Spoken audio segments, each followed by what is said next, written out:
अरण्य कांड 67वां सर्ग। श्री राम और लक्ष्मण की पक्षीराज जटायु से भेंट तथा श्री राम का उन्हें गले से लगाकर रोना।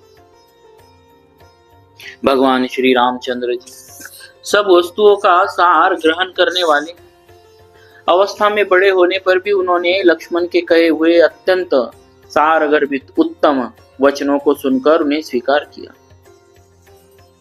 तदनंतर महाबाहु श्री राम ने अपने बड़े हुए रोष को रोका और उस विचित्र धनुष को उतार कर लक्ष्मण से कहा, वत्स, अब हम लोग क्या करें, कहा जाए?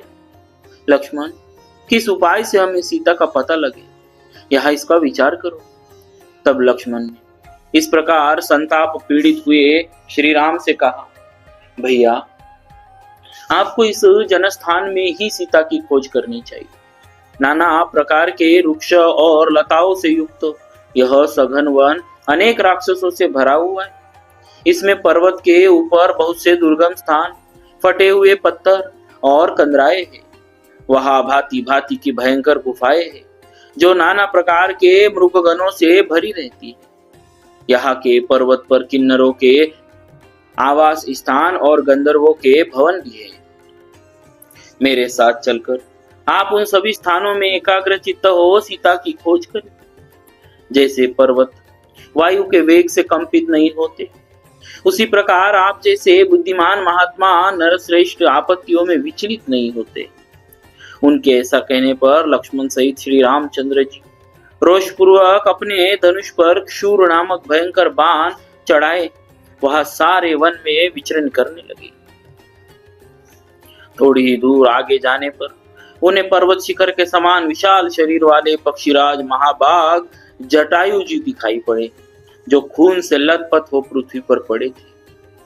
पर्वत के शिखर के समान प्रतीत होने वाले उन गृधराज को देखकर श्री राम लक्ष्मण से बोले, लक्ष्मण, यह गृध के रूप में अवश्य ही कोई राक्षस जान पड़ता है जो इस वन में घूमता रहता है। निस्संदेह इसने विदेह राजकुमारी सीता को खा लिया होगा। विशाल लोचना सीता को खाकर यह यहाँ सुखपूर्वक बैठा हुआ है। मैं प्रज्वलित अग्रभाग वाले तथा सीधे जाने वाले अपने भयंकर बाणों से इसका वध करूंगा। ऐसा कहकर क्रोध में भरे हुए श्री राम धनुष पर बाण चढ़ाए समुद्र पर्यंत पृथ्वी को कंपित करते हुए उसे देखने के लिए आगे बढ़ गए। इसी समय पक्षी जटायु अपने मुंह से फेन युक्त रक्त वमन करते हुए अत्यंत दीन वाणी में दशरथ नंदन श्री राम से बोले, आयुष्मान, इस महान वन में तुम जिसे औषधि के समान ढूंढ रहे हो उस देवी सीता को तथा मेरे इन प्राणों को भी रावण ने हर लिया। रघुनंदन, तुम्हारे और लक्ष्मण के न रहने पर महाबली रावण आया और देवी सीता को हर कर ले जाने लगा। उस समय मेरी दृष्टि सीता पर पड़ी।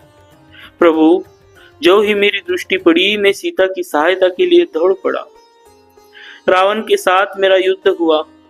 मैंने उस युद्ध में रावण के रथ और छत्र आदि सभी साधन नष्ट कर दिए और वह भी घायल होकर पृथ्वी पर गिर पड़ा।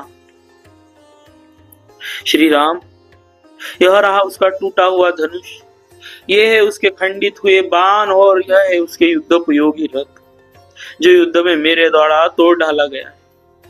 यह रावण का सारथी है जिसे मैंने अपने पंखों से मार डाला था।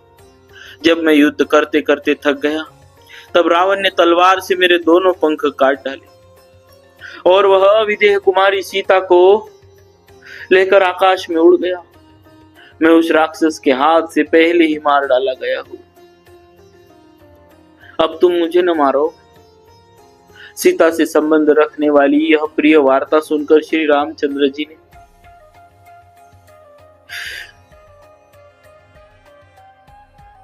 अपना महान धनुष्य फेंक दिया और गिरिराज जटायु को गले से लगाकर वे शोक से विवश हो पृथ्वी पर गिर पड़े और लक्ष्मण के साथ ही रोने लगे।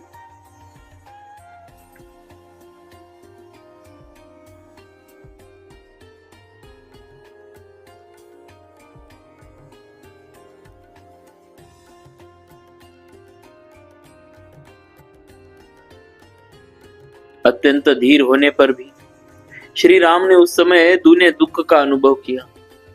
असहाय हो एकमात्र ऊर्ध्वश्वास की संकट पूर्ण अवस्था में पड़कर बारंबार लंबी सांसें खींचते हुए जटायु की ओर देखकर श्री राम को बड़ा दुख हुआ।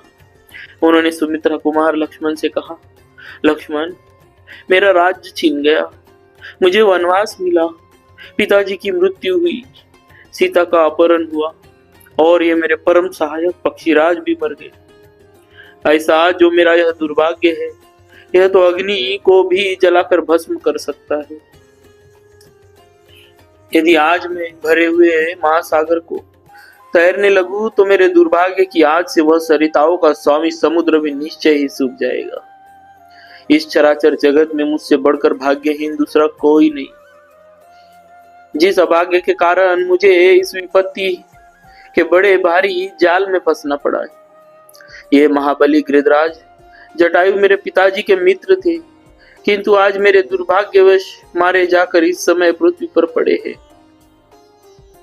इस प्रकार बहुत सी बातें कहकर लक्ष्मण सहित श्री रघुनाथ जी ने जटायु के शरीर पर हाथ फेरा और पिता के प्रति जैसा स्नेह होना चाहिए वैसा ही उनके प्रति प्रदर्शित किया।